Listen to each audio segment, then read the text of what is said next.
Inspiração, motivação, atitude, realização.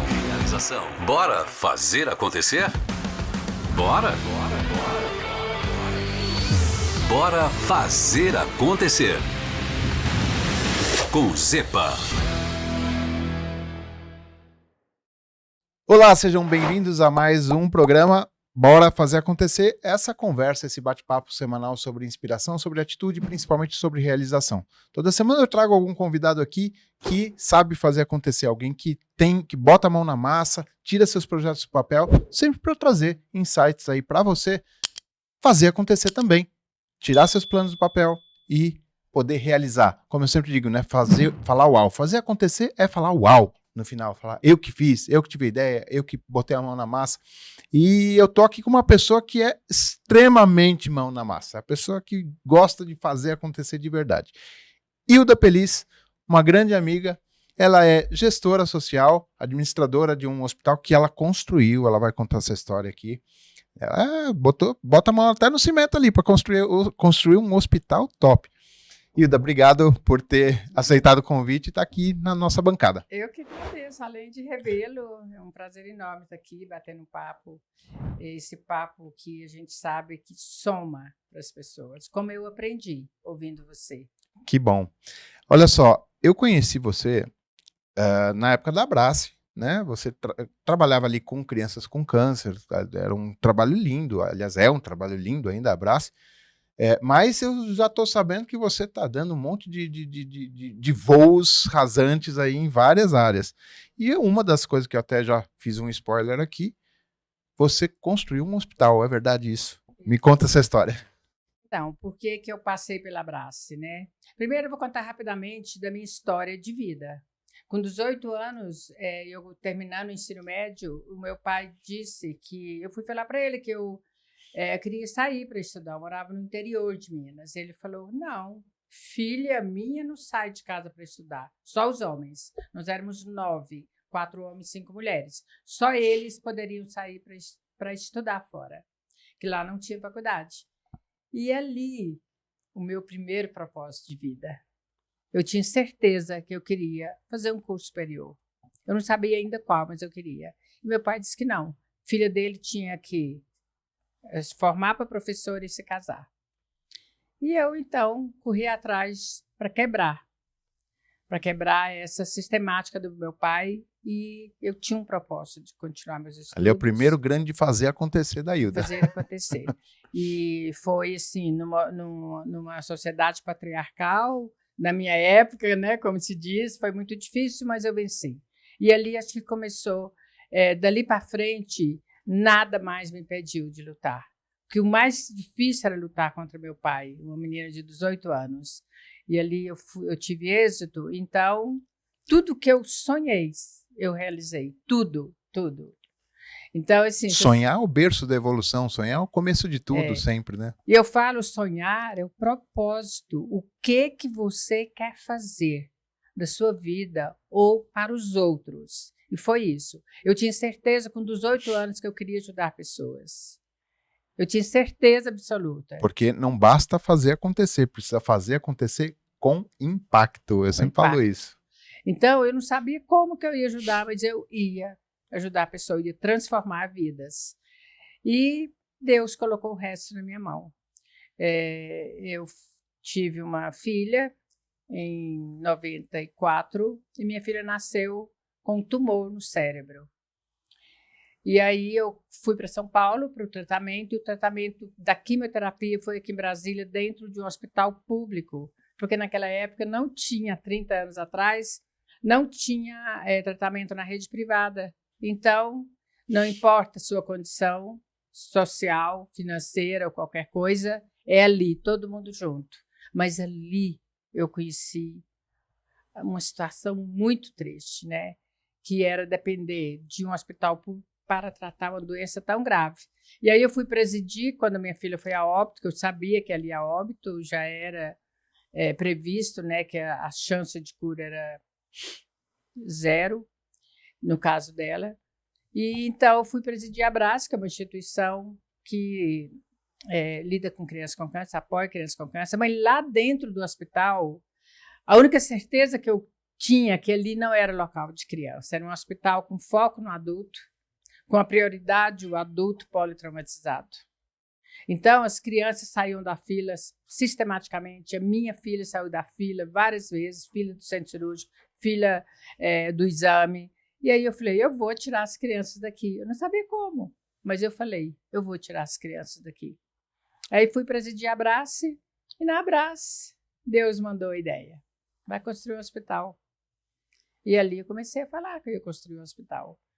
Então, quando você tem um sonho na mão, e você fala para as pessoas, aí quando você tem um propósito, você busca as pessoas certas.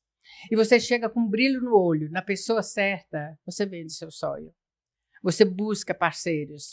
E olha só, eu sempre digo que na fase do sonho a gente tem que sonhar alto, sonhar grande, porque dá o mesmo trabalho e custa a mesma coisa que sonhar pequeno. Isso. Você poderia simplesmente sonhar alguma coisa pequenininha ali, mas não. Sonha já logo grande, sonhar construir um hospital. Né? E é um hospital, não é um hospital qualquer, é um hospital de referência aqui do Brasil, né? Não só do Distrito Federal. Isso mesmo, Márcio. Então, o trabalho de sonhar pequeno, sonhar grande é o mesmo. Você só vai se esforçar um pouco mais, levar mais não. E o não hoje pode ser o sim amanhã. Então, não desanimar, não quebrar os desafios, né? Enfrentar os desafios e quebrar as barreiras. Não ter medo de receber o não, mas trabalhar com ética, com transparência e buscar as pessoas que agregam para você. São estratégias que você tem que ir definindo. Quando você tem um propósito, você sabe aonde você quer chegar.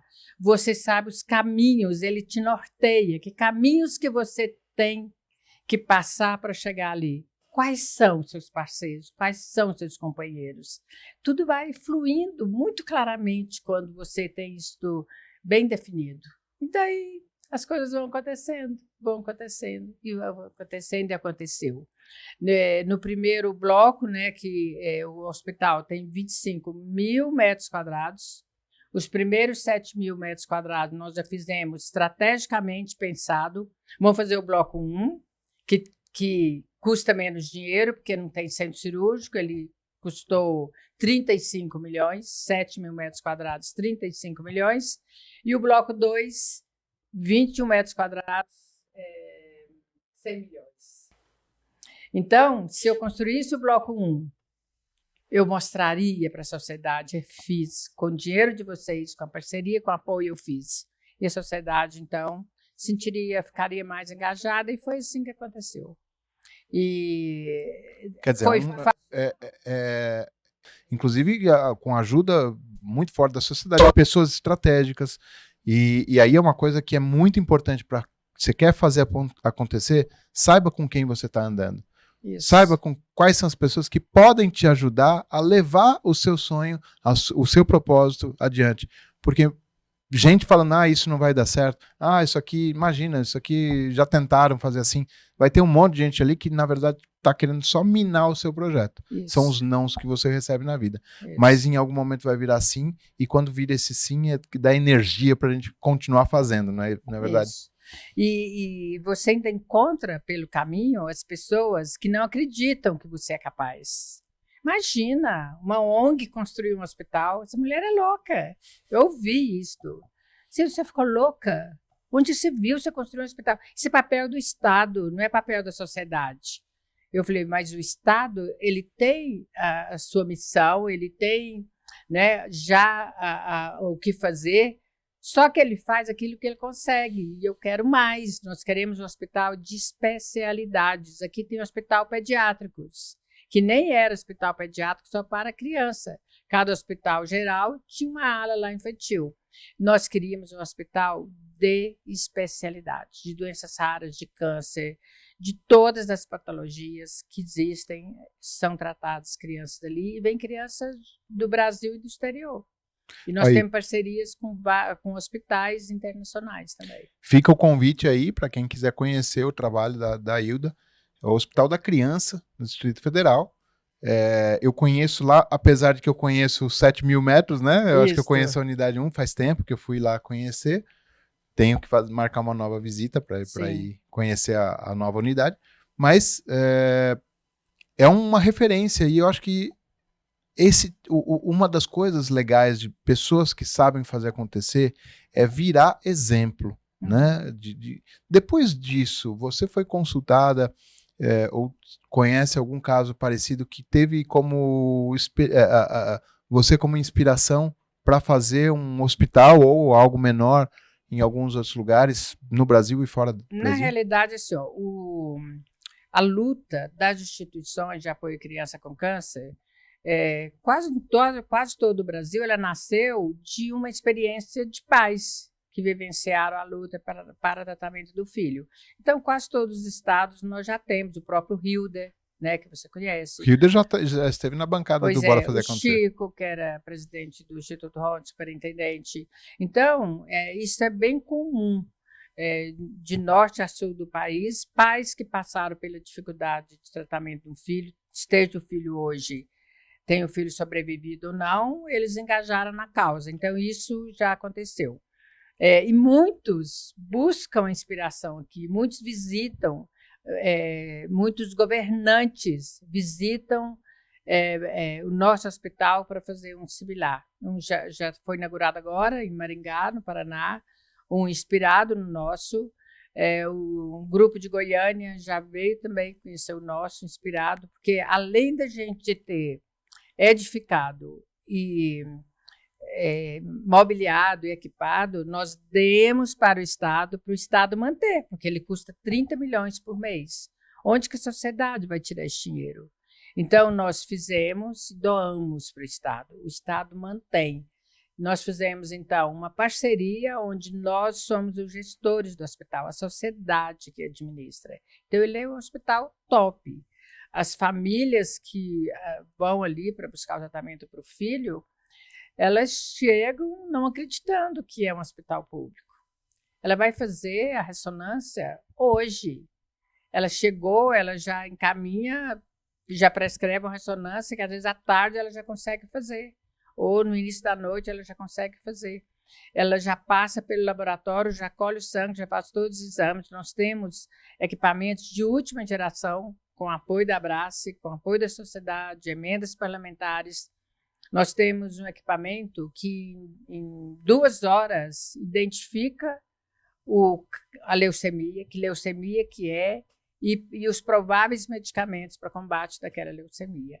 Então, assim, a sociedade de mãos dadas com o Estado, ela faz a diferença. Então, meu propósito lá de trás, de transformar vidas, eu tenho certeza absoluta que o meu trabalho transforma vidas. Eu trabalho voluntário, administro um orçamento altíssimo, né, 30 milhões por mês. Eu tenho que prestar contas para o Ministério Público, para o Tribunal de Contas, para o GDF, para o Tribunal de Contas, porque tem verba do SUS, e sem nenhum problema. Auditoria correta. A gente sabe o quanto que é, né, administrar o terceiro setor não é fácil.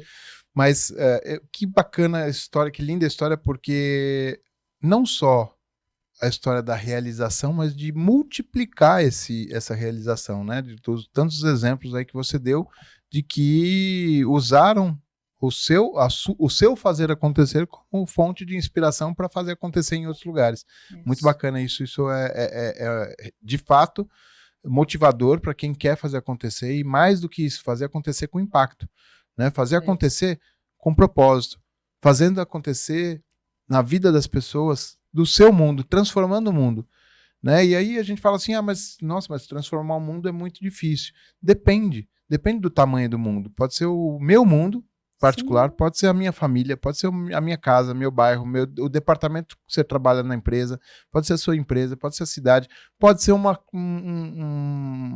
grupo de pessoas, como é o teu caso, que transforma as crianças com câncer, né, a vida das crianças e dos familiares.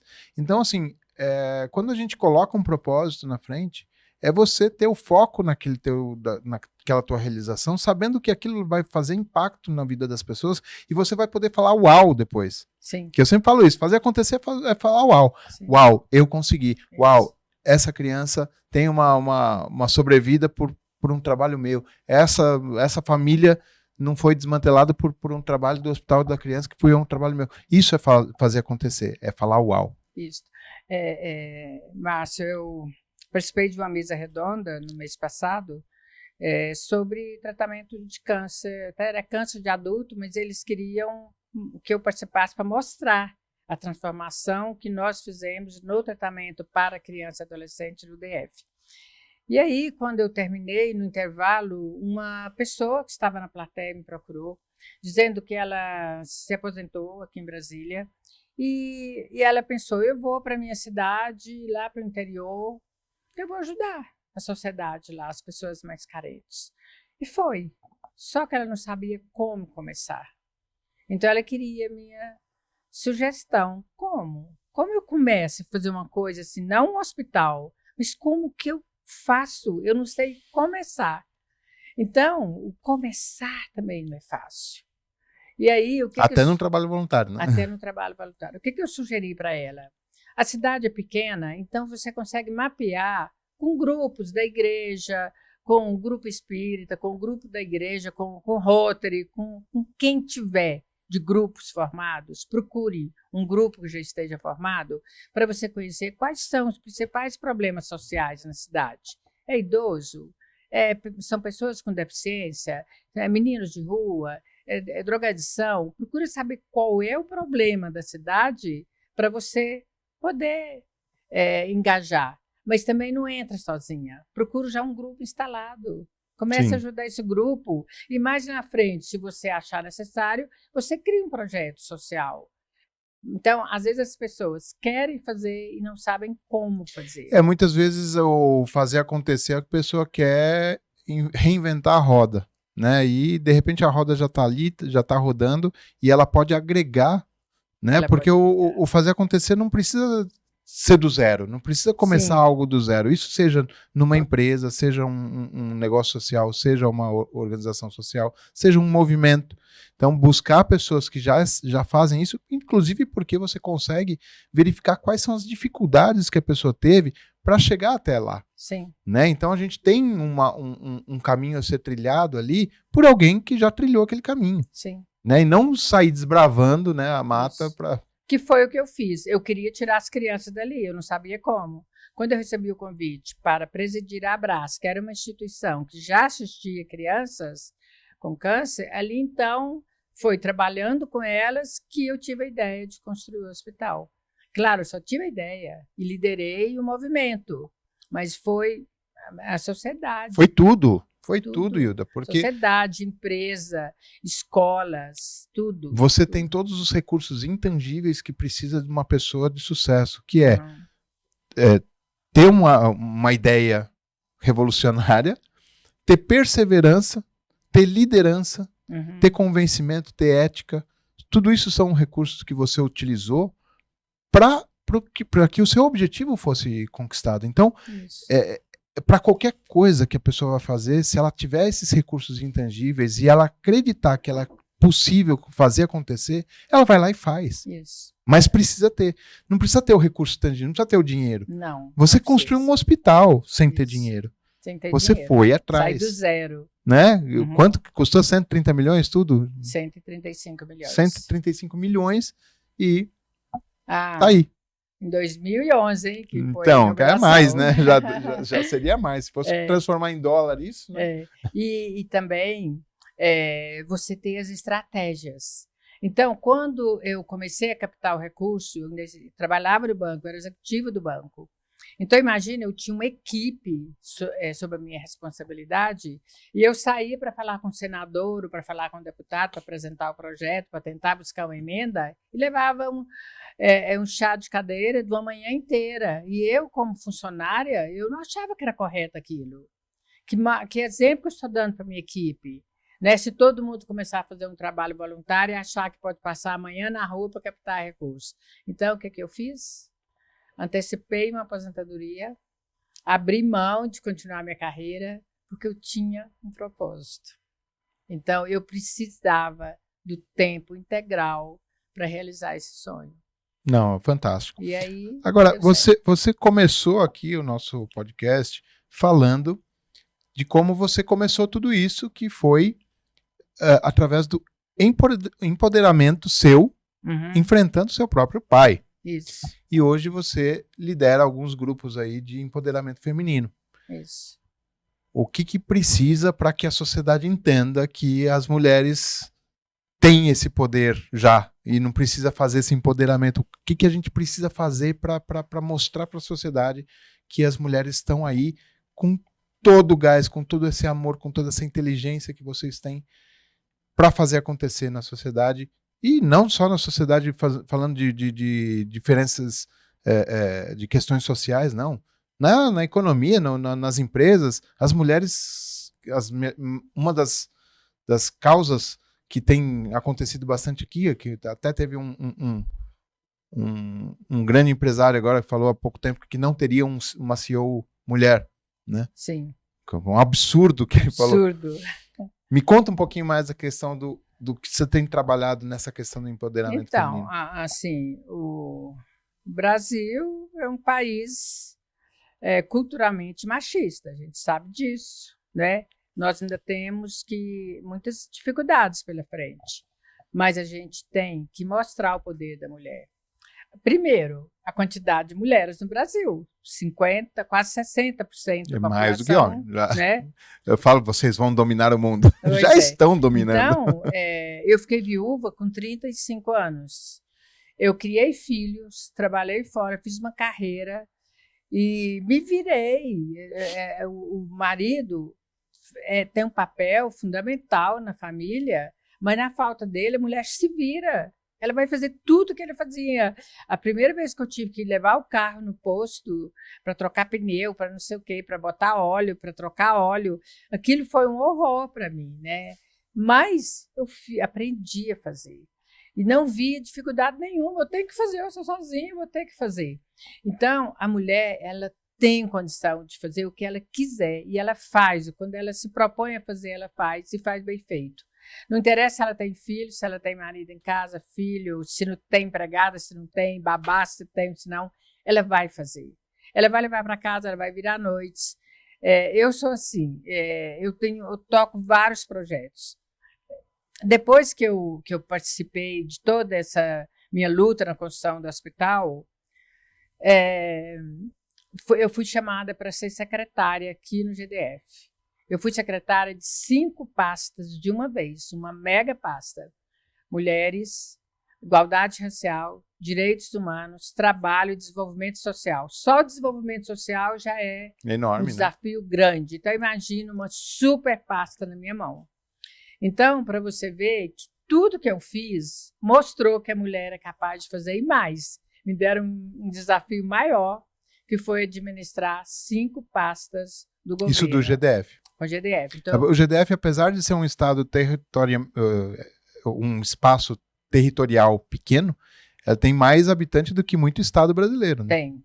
Né? Hoje nós somos 3 milhões, então, e temos muitos problemas, né? Muitos problemas, que é uma cultura da invasão, de pessoas virem, larga tudo que tem lá para trás e chega aqui para procurar o que fazer. Porque Brasília, por muito tempo, não se caracterizava como o brasiliense, até porque o pessoal mais novo que tem mais essa cultura do brasiliense mesmo. Porque antes sempre foi considerado uma terra de forasteiro, né? Isso. Porque gente de todo lugar e todo mundo forasteiro.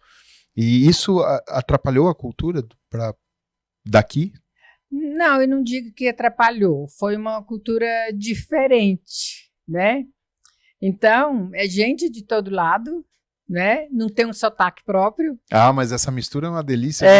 Você tá no restaurante, então, você tá ouvindo o sotaque do Brasil inteiro. Não, e a comida, a gente curte. Comida do Brasil inteiro. Do Brasil inteiro. Uhum. Eu curto o pequi, que o mineiro não tinha o hábito de comer pequi. Eu vim conhecer pequi aqui em Goiás.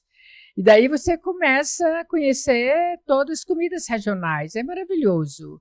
E conviver com essa variedade de sotaques, né? É muito rico. Brasília realmente... Mas eu acredito que, até voltando um pouco para o assunto, eu acredito que essa questão de diversidade de culturas atrapalhe também um governo né, de fazer uma política pública, porque as crenças e experiências que as pessoas têm da onde elas vêm, por exemplo, no Nordeste, do Sul do Brasil, são completamente diferentes. Né? As culturas são diferentes. Sim. E isso dificulta uma gestão, não dificulta? O desafio é bem maior. Para você ter ideia, assim que eu terminei a minha gestão aqui, como secretária, eu fui convidada para ser secretária nacional da educação especial. Qual era a minha pasta? Cuidar da educação indígena, dos quilombolas, dos itinerantes, dos ciganos, de todos os itinerantes, dos venezuelanos. Olha para você ver a diversidade que era. E aí, dentre as pessoas com deficiência, né, que também incluía aí, eu tinha pessoas surdas, eu tinha pessoas, né, com deficiência visual, os autistas. Então, uma diversidade de modelos de educação. Por exemplo, o indígena ele tem que ser alfabetizado na língua materna. Nossa. O professor tem que ser indígena. E daí, quando você faz a prova para buscar um professor, um branco tem muito mais condição, porque ele acabou de fazer um mestrado, embora ele fez o mestrado, ele estudou para estar concorrendo àquele cargo ali da área indígena, ele fez uma pós-graduação na educação indígena, mas a tribo, lá o cacique, quer o indígena, ele não quer um branco. Então, você vê o melhor professor, mas você tem que atender o pedido porque dessa é questão comunidade, cultural, né? Porque é cultural. A gente estava falando no podcast passado sobre turismo sustentável, com o pessoal da Bancobras, do Instituto Bancobras e tal, e isso tem a ver, porque quando a gente fala dessas dificuldades de cultura, porque o Brasil é um país praticamente continental, o tamanho dele, e aí as culturas são muito diversas. É diferente você pegar uma Alemanha, uma Dinamarca, que são países que a cultura é praticamente a mesma no Brasil inteiro, no país inteiro. Falei, a Alemanha ainda tem uma diferença por conta da divisão lá atrás das Alemanhas, mas uma Dinamarca, uma Bélgica, tem uma cultura muito parecida no país inteiro. No Brasil, não. Se você pegar até o português falado no Sul é completamente diferente do português do Nordeste. Sim. A ponto de os dois não se entenderem às vezes, né? É isso mesmo. Mas, Hilda, parabéns por ter estado à frente de tantos projetos com propósito, né? Porque obviamente, a gente tem propósitos muito pessoais, às vezes, né? Que fazem bem somente pra gente. Isso. Mas você transcende isso e está sempre pensando no outro, né? Sempre pensando num coletivo. Isso se a gente tivesse 5% da população pensando como você pensa, eu tenho certeza que a gente estaria numa sociedade muito mais equalitária, mais justa, mais gostoso de se viver. Márcia, é interessante isso, né? Eu caí numa pasta pública pela minha bagagem. Claro. Eu fui convidada, tanto aqui para o GDF quanto para o governo federal, pela minha bagagem em trabalhar com social. Você vê como que o trabalho voluntário te traz um conhecimento que é fundamental para muita coisa, né? E aí, essa minha experiência nessas pastas aqui locais e nacionais me trouxeram uma riqueza enorme e o meu passado lidando com as pessoas menos favorecidas, com as classes mais prejudicadas na sociedade, me abriu os olhos para eu poder fazer o melhor para essas famílias. E eu fui conhecer, por exemplo, eu fui para a região norte, para Roraima, e fiquei pensando que o Brasil não tem ideia como uma criança da área rural chega na escola. quantas horas ela vai andar no mato, ela vai andar de barco, ela vai andar ainda na estrada de terra, atravessando o rio a nado para chegar do outro lado onde está a escola. Isso, as pessoas não têm ideia do que é isso. Não, o Brasil é um mar de contrastes, né? Mas você falou uma coisa muito interessante aqui que eu quero fazer esse alerta. Fazer acontecer, uma grande porta de entrada é o voluntariado. Se você é recém-formado ou se você está querendo fazer uma transição de carreira, pensando em mudar alguma coisa, busca uma organização para você tentar trabalhar dentro da sua área ou dentro da área que você quer atuar como voluntário, porque isso te abre portas, abre o cérebro, abre o teu universo para imensas oportunidades.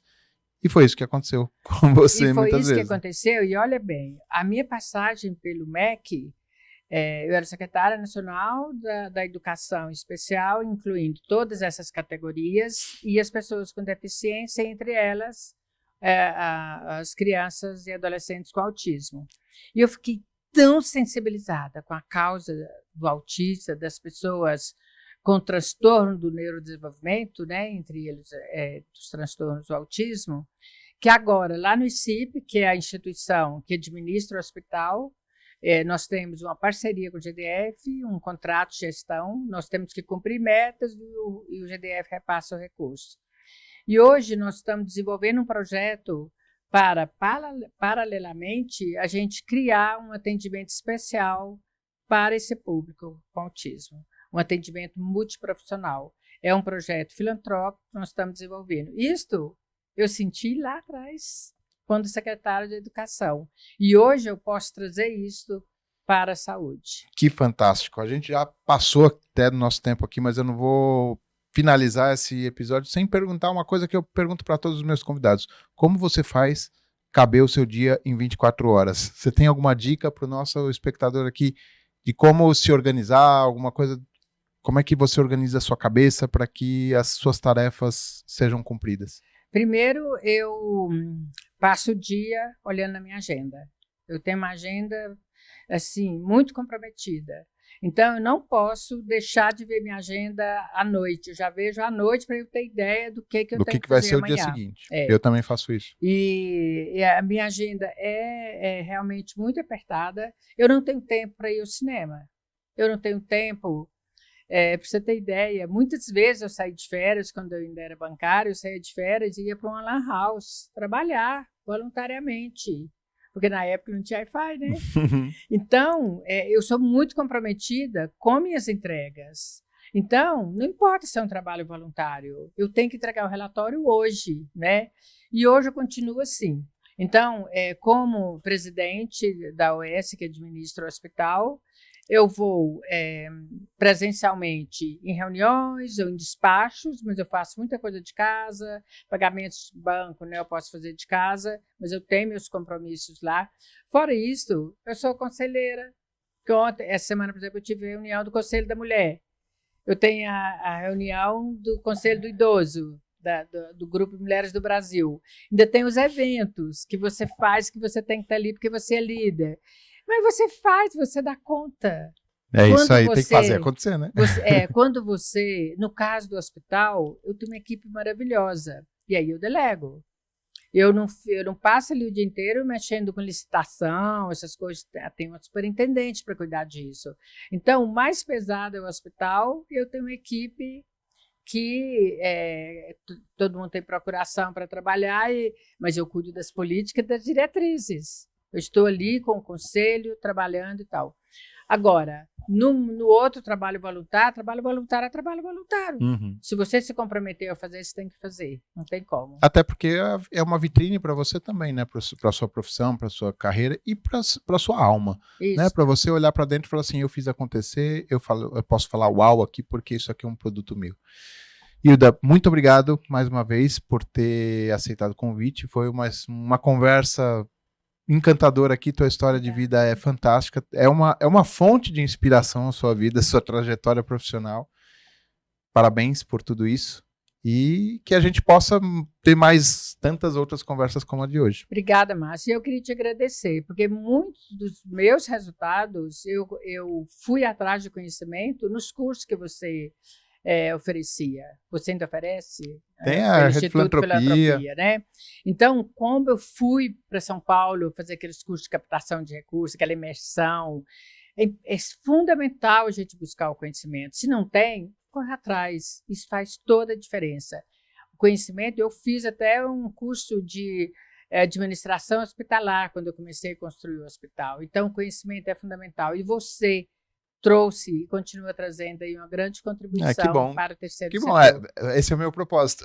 E eu que agradeço. Esse é o meu propósito de fazer acontecer na gestão do terceiro setor também, né? Além de tentar transformar a humanidade de alguma forma, sempre desenvolvendo, sempre mostrando para as pessoas que elas são capazes de fazer mais e melhor, fazer mais com menos, e o tempo todo tendo esse foco em fazer acontecer com atitude. Sim. Obrigado mais uma vez, e esse foi o Bora Fazer Acontecer, esse teu programa semanal sobre inspiração, atitude e principalmente sobre realização.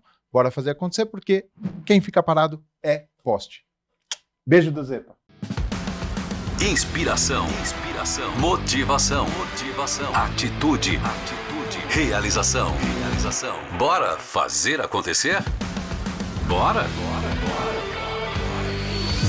Bora fazer acontecer. Com Zepa.